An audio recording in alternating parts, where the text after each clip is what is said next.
Thank you, Kyle and Ward. In the fall of 2008, our financial system came within hours of collapsing completely. Solvent firms were asked, then begged, then virtually required to take on the toxic assets of those that were flailing.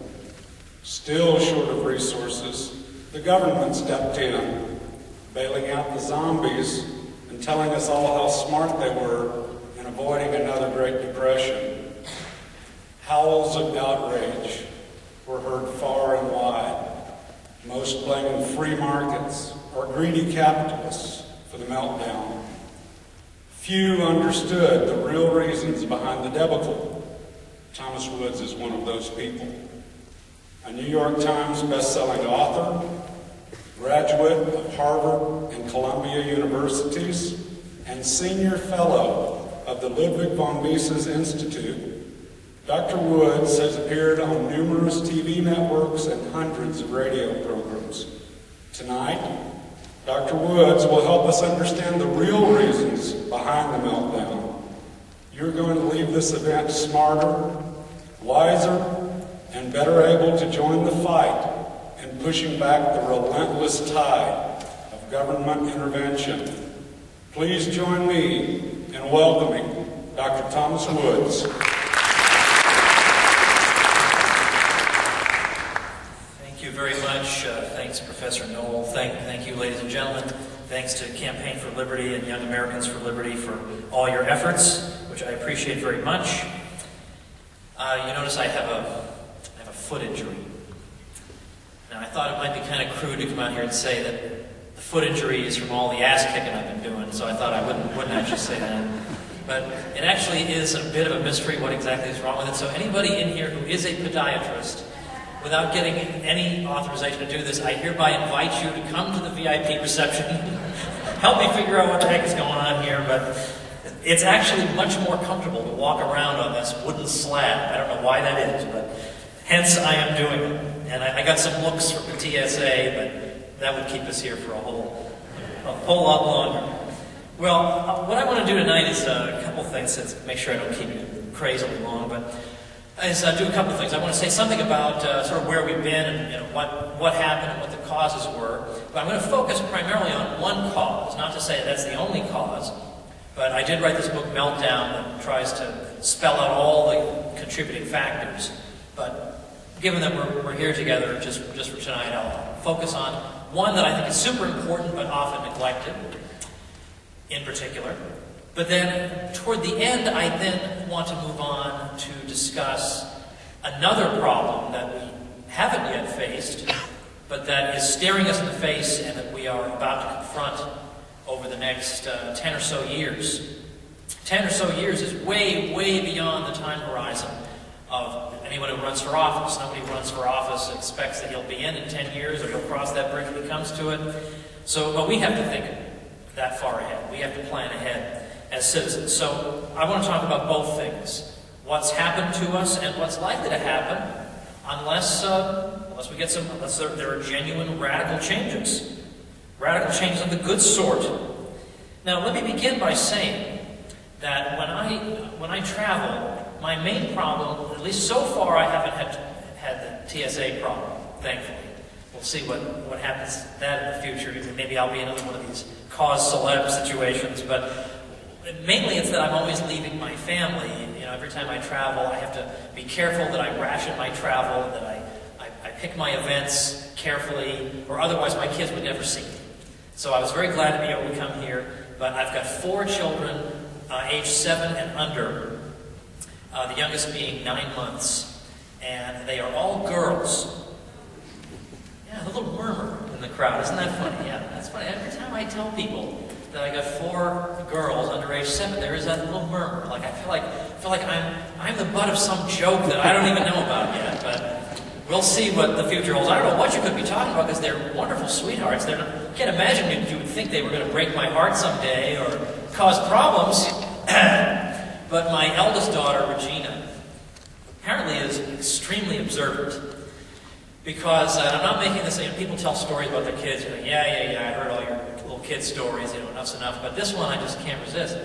Because Regina, not long ago, was talking to a friend of hers. And they were talking about some story, 19th century story involving penny candy and all the different things that you could buy with a penny.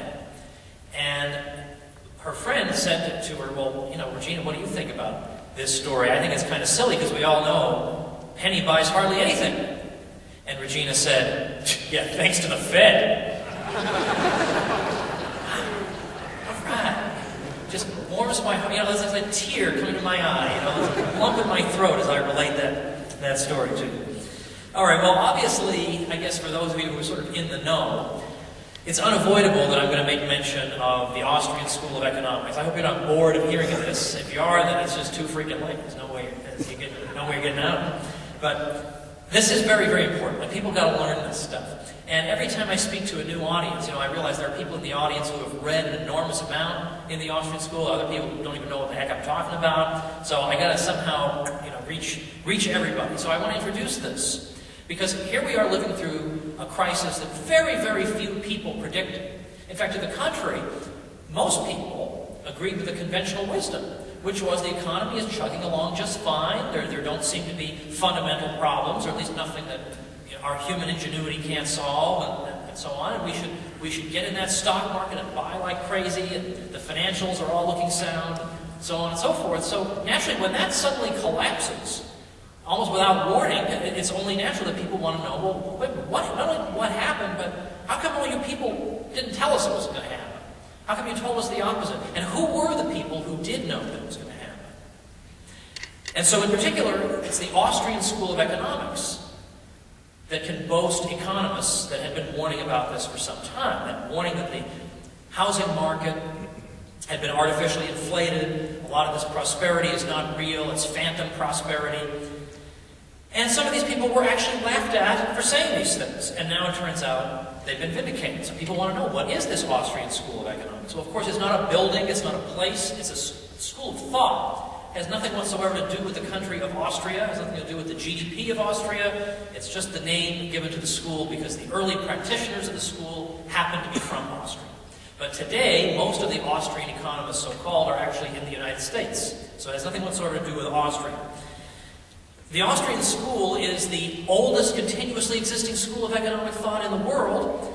It is probably still the smallest, but it is the fastest growing, I am sure, in part because of the crisis that we've just lived through, in part because Ron Paul has promoted it, and in part because of the internet. That people can now have access to opinions and points of view that would have been entirely unavailable to them unless they had been looking around in dusty old library stacks. Because now we have something called YouTube, where we can go around the gatekeepers of fashionable opinion and learn different things. We can hear from people who have something different to say other than the way out of the crisis is to borrow a lot of money and spend it, or no, the way out of the crisis is to print a lot of money and spend it, and that's the entire debate you're allowed to have. Well, now suddenly we have access to people who are saying, no, both of these solutions are in fact juvenile, and in the long run are going to make things worse. And there's the Austrian school. So for instance, if we count all the foreign language translations, we've got 2 million views of a rap video about Austrian economics versus the economics of the economist John Maynard Keynes.